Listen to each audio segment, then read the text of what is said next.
आप तमाम नाजरीन का T9 टीवी न्यूज़ में खैर मकदम है। 2013 के रामैया बौली फसाद मुकदमे में माखूज 11 नौजवानों की कामयाब पैरवी करते हुए नौजवानों को बेकसूर साबित करने वाले मारूफ एडवोकेट मकसूद बिन अहमद से हमारे एडिटर मोहम्मद तकी हुसैन तकी ने एक खुसूसी इंटरव्यू किया है। आइए डालते हैं इस पर एक नज़र।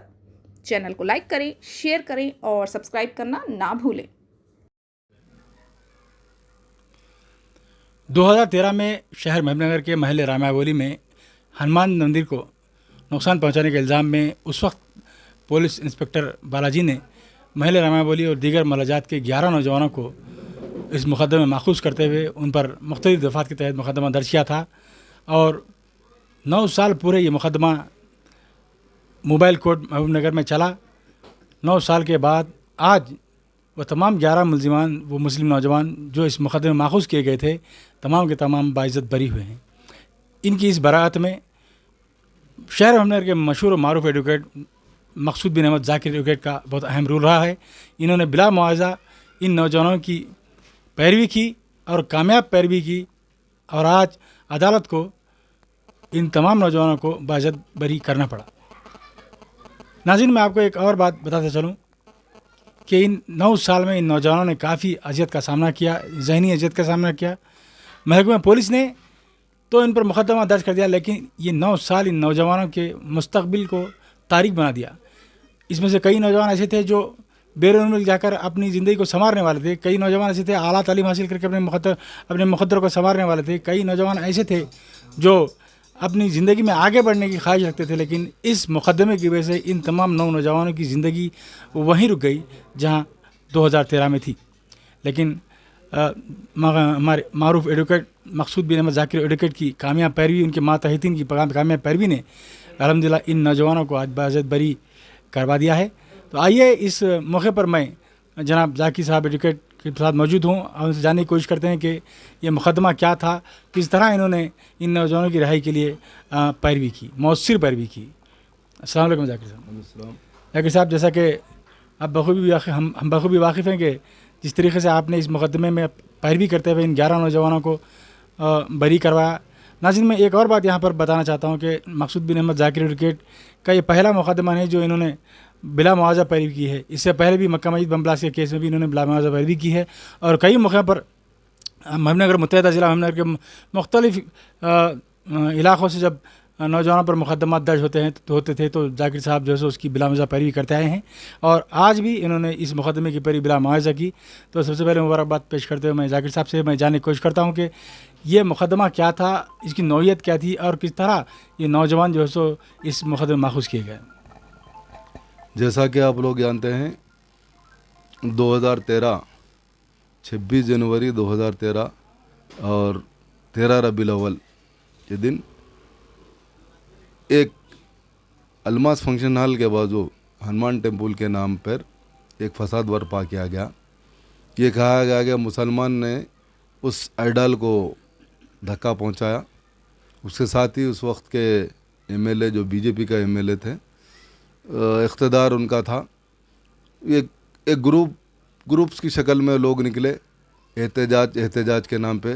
जब ये लोग मुसलमान हमारे बात कर रहे थे कि भाई जो माखूज है इसको करो, हम बातचीत करने के लिए तैयार हैं, हम दरख्वास्त देने के लिए तैयार हैं, तो ये लोग मानने के लिए तैयार नहीं थे। उसी वक्त पुलिस एज़ पर प्रोसिक्यूशन जो केस है 26 जनवरी के दिन तकरीबन 11:45 के औकात में पुलिस पार्टी पेट्रोलिंग कर रही थी तो कुछ नौजवानों को रोड पर पाए और उनका इल्ज़ाम ये था कि ये कुछ हिंदू तंजीमों के ख़िलाफ़ या हिंदुओं के ख़िलाफ़ कुछ नारेबाजी कर रहे थे।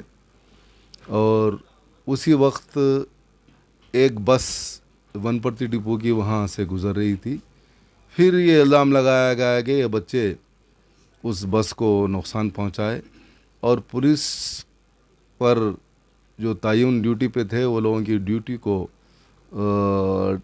बराबर ड्यूटी न करने का भी एक इल्ज़ाम लगाया गया और बस को फोड़ने का भी इल्ज़ाम लगाया। बहरहाल ये संगीन इल्ज़ामात हैं।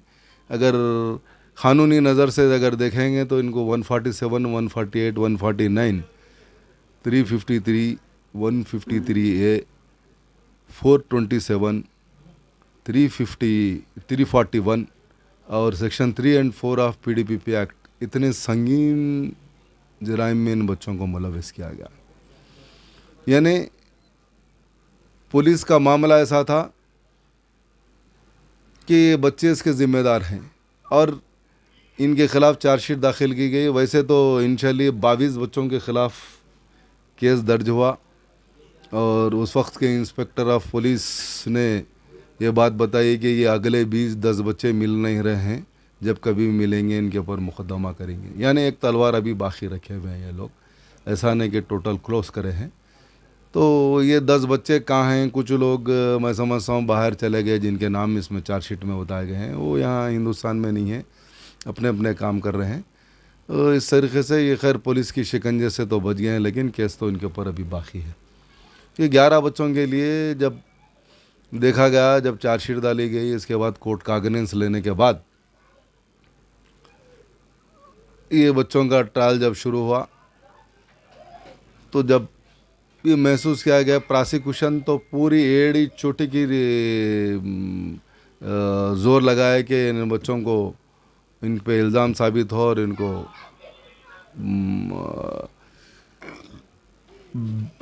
बिहाइंड बार यानी इन लोगों को कन्विक्शन दिलाने की पूरी कोशिश की गई। लेकिन अल्हम्दुलिल्लाह, जैसा कि एक बड़ी बात है, जिसे अल्लाह रखे उसे कौन चखे, और हक बात तो हक बात होती है।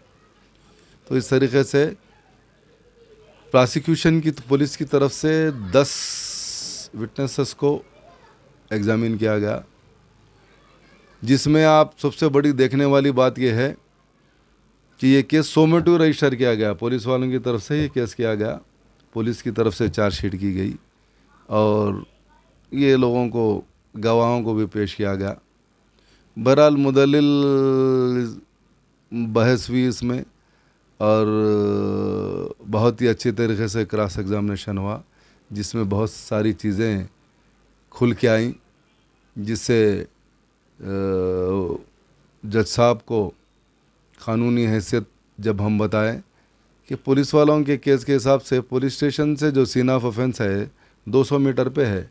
हमारा सवाल ये था कि 11:45 को अगर फसाद हुआ तो 12:30 बजे दरख्वास्त जाती है, जबकि वो खुद मानते हैं कि 5 मिनट में पैदल भी गए तो रास्ता तय होता। तो ये सब जानबूझ के कुछ लोगों के नाम भी लिए गए हैं उसमें। तो बहरहाल मैं समझता हूँ कि जानबूझ के बच्चों को मुलविस किया गया या नहीं, उस दिन फसाद हुआ तो केस करना माखूज था, या कोई हकीकत में मैं समझता हूँ कोई दूसरे अगयार करके गए, हमारे लोगों पे भी फॉल्स केसेस भी बनाए गए होंगे। बहरहाल मैं क़ानूनी बात इतना ही करूँगा कि केस तो स्ट्रांग था, प्रोसिक्यूशन तो बहुत कोशिश करी कि इसमें कन्विक्शन दिलाए, लेकिन चूँकि मवाद जो लोग पेश करे हैं बहुत सारी, जैसे क़ानूनी लापसेस आने की वजह से हमको एक केस जीतने को मिला। मैं अल्हम्दुलिल्लाह बहुत खुश हूँ, अल्लाह का बेहद शुक्रगुज़ार हूँ कि मैंने 11 नौजवानों को, जो कि देखिए आप, मुसलमानों को पहले नौकरी मिलना मुश्किल है और पैसे लेना भी मुश्किल है। तो जब ये केस हुआ था तो अल्हम्दुलिल्लाह मैंने असुद्दीन नवीसी साहब, बैरिस्टर साहब का फ़ोन कॉल मुझे आया था। उन्होंने कहा कि बच्चे जो केस में माखूज़ हैं इनकी क़ानूनी इमदाद की जाए। तो अल्हम्दुलिल्लाह मैंने उसी वक्त ये लोगों को जो क़ानूनी इमदाद हो सकती थी, बेल्स के मामले में जो कुछ करना था करने के बाद बिला मावज़ा हम इनसे काम करे हैं। और अल्हम्दुलिल्लाह जब भी कौम के कोई मामले आए हैं तो ना हम कभी फ़ीस लिए हैं, ना लेंगे, ना इंशाल्लाह मुस्तक़बिल में भी कभी इनसे मुतालबा करेंगे। हम इनसे दुआ ये करेंगे कि भाई हमारे लिए दुआ कीजिए, हमारी सेहत के लिए दुआ कीजिए, ये इल्तिमास के साथ हम ये देखेंगे। तो दूसरी चीज़ आप देखें, इससे पहले भी मक्का मस्जिद बम ब्लास्ट के मामले में भी तकरीबन 25 नौजवानों को इस केस में मुलविस किया गया था। उस वक्त भी संगीन इल्ज़ामात थे, लेकिन ये उससे भी संगीन इल्ज़ामात इस केस में। तो बहरहाल काफ़ी मेहनत करना पड़ा इसमें, जिसमें क्या कहते हैं कि बहुत सारी चीज़ें जो क़ानूनी दावपेच होते हैं उसको देखना पड़ा। उस तरीक़े से आज ये बच्चों को ये आज़ादी इतनी आसानी से नहीं मिली। इसमें बहुत सारे बुज़ुर्गों के, लोगों की दुआएं भी हैं। जितने भी मैं समझता हूँ जिन बच्चों पे ये केसेस किए गए हैं उनके वालिदैन की दुआएं हैं जो ये लोग आज बज़्ज़त बरी हुए हैं। चूँकि पूरे वालिदैन ये चाहते हैं कि उनके बच्चे अच्छी ज़िंदगी बसर करें। और देखने से भी कोई, मैं कहने के हूँ, ये naked I can say that they are not the responsible for any communal riot. मैं ये कह सकता हूँ कि देखने से ऐसा मालूम होता है जितने 11 मुलजिमीन को देखा मैं, बहुत अच्छे लोग हैं, इस किस्म का काम तो नहीं करते। लेकिन अब वो जहाँ गेहूँ है वहाँ जौ भी है, और इसको पिसने की बात जैसी आती है इस तरीक़े से ये लोग ये जद में आ गए। वरना मैं समझता हूँ कि करने वाले बहुत होशियार होते हैं, जो करने वाले अपना काम करके चले गए ये नहीं है। फिर भी अल्लाह का बेहद मैं शुक्रगुजार हूँ कि बहुत बता रहा हूँ ना, really it was a good legal battle. मुझे केस करने में भी मज़ा आ रहा था, चूँकि जहाँ केस कंटेस्ट होता वकील की सलाहियतों को सराहा जाता और वकील की मेहनत के ज़रिए ही, एक एडवोकेट की मेहनत के ज़रिए ही वो चीज़ें सब सेट की जा सकती हैं। तो इसमें अल्हम्दुलिल्लाह मेरे, जैसा कि बोलते हैं ना, मेरे केसेस में this is one of the my best case जो कॉन्टेस्ट हुआ। अल्हम्दुलिल्लाह अल्लाह के करम से ये बरी हो गए हैं बच्चे। मैं अल्लाह से दुआ गो हूँ कि चूँकि बच्चों ने अपने ज़िंदगी के 9 साल इनके ख़राब हैं, अल्लाह ताला इनको ये 9 साल का मावेज़ा, हर्जाना और कॉम्पनसेशन दिलाए। जाकिर भाई, और बात मैं आपसे जानने की कोशिश करूंगा कि क्या इन 9 साल की ज़िंदगी जो नौजवानों की जो रायगा गई है, क्या महकमा पुलिस इनको ये 9 साल वापस लौटा सकता है, या फिर कोई ऐसा रास्ता है या क़ानून क्या इस बात की इजाज़त देता है कि नौजवान हुकूक़ इंसानी कमीशन यानी ह्यूमन राइट्स कमीशन में रुजू होकर जो इनके साथ नाइंसाफ़ी उसके ख़िलाफ़ महकमा पुलिस के ख़िलाफ़ कोई मामला बनाते हैं, तो क्या ऐसा हो सकता है कि ये भी जिस तरह दीगर मुकदमात में ह्यूमन राइट्स कमीशन ने कंपैशनेट करने के लिए कहा गया है, हुक्म कई बार हिदायत जारी की है, क्या इस मुकदमे में भी ये बात मुमकिन हो सकती है? हाँ, क़ानूनी गुंजाइश में इसमें है। मलिशियस प्रोसिक्यूशन की बात की गई है क़ानून में। यानी जहाँ आपको किसी किस्म का नुकसान होता है, न सिर्फ आपको फाइनेंशियल बर्डन हो, बल्कि आपकी इस केस की वजह से किसी की सेहत भी ख़राब होती है, कुछ होता है, उसका भी कंपनसेशन क़ानून में बताया गया है। ये इसकी एक रेमेडी है। ये अगर ये रेमेडी भी करना चाहे तो ये विक्टिम्स के ऊपर, अब जो मुलजिमीन हैं, जो अब फ़िलवक्त ये हैं, ये लोगों को तय करना है कि क्या उस रास्ते को जाना है।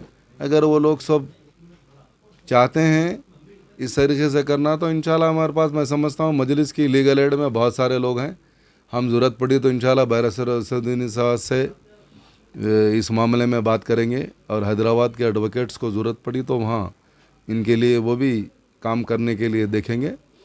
ये तो कोई मसला नहीं है। मलिशियस प्रोसिक्यूशन में आज देख रहे हैं आप, अदालतें इतनी ताकतवर हो गए हैं। आपने परसों का एक केस देखा, सजनार जो कि दिशा रेप एंड मर्डर केस का जो कमीशन की रिपोर्ट सुप्रीम कोर्ट में पेश की गई, जिसमें कॉन्स्टिट्यूशन बेंच ने बाज़ाब्ता पुलिस वालों को मुरीद इल्ज़ाम ठहराते हुए इनके ऊपर 302 के ऊपर कार्रवाई करने के भी अहकाम दिए हैं। बहरहाल क़ानून में देर अंधेर नहीं है, और वक्त और हालात के हिसाब से क़ानून का अगर आप इस्तेमाल करेंगे तो इंशाल्लाह आपको हर चीज़ प्रोटेक्टेड लॉ है अपने पास इंडिया में। दस्तूर भी हमारा बहुत अच्छा है। मैं बहैसियत एक एडवोकेट कहूँगा कि यूनिवर्सली जो अपना कॉन्स्टिट्यूशन है इंडिया का, दी बेस्ट कॉन्स्टिट्यूशन है, जिसमें तमाम तर मरात हर चीज़ बताई गई है। अभी अलग बात है, आप देख रहे हैं हर मामले में आज अदालतें, सुप्रीम कोर्ट यकीनन बाज़ वक्त तो I have to salute the supreme court, जितने अपने मसाइल हैं। अब परसों मीडिया के बारे में भी आप देखे हैं, ये गोदी मीडिया के नाम से जो अपन सुनते थे, तो वो लोगों के ऊपर भी क्या हो रहा, टारगेट कर रहे हैं, मुस्लिम कम्युनिटी को टारगेट कर रहे हैं पर्टिकुलरली। ये टारगेटिंग रोकने के लिए मैं जमीयतुल उलमा के लोगों को भी मुबारकबाद देता हूँ। उन्होंने they have filed a PIL before Supreme Court of India challenging their attitude against the prejudicial attitude of the press against the Muslims. ये इस तरीके से ऐसी आवाज़ें उठना चाहिए, हमारे लोगों को जाना चाहिए। हमारे पास कोई और रेमेडी नहीं है, हम ताकत के ज़रिए तो यहाँ कोई चीज़ रोकने के हक़ में नहीं है, तो हम दस्तूर के ज़रिए बराबर इसको रोक सकते हैं, इसका फ़ायदा हम उठा सकते हैं। तो मैं उन तमाम नौजवानों को जो इस मुकदमे में बरी हैं, उनको मुबारकबाद देते हुए मैं मकसूद बिन अहमद ज़ाकिर एडवोकेट को मुबारकबाद पेश करता हूँ इस कामयाब पैरवी के लिए। वीडियो जर्नलिस्ट मिर्ज़ा वसीम बेग के साथ मैं तकीर हुसैन, T9 TV न्यूज़।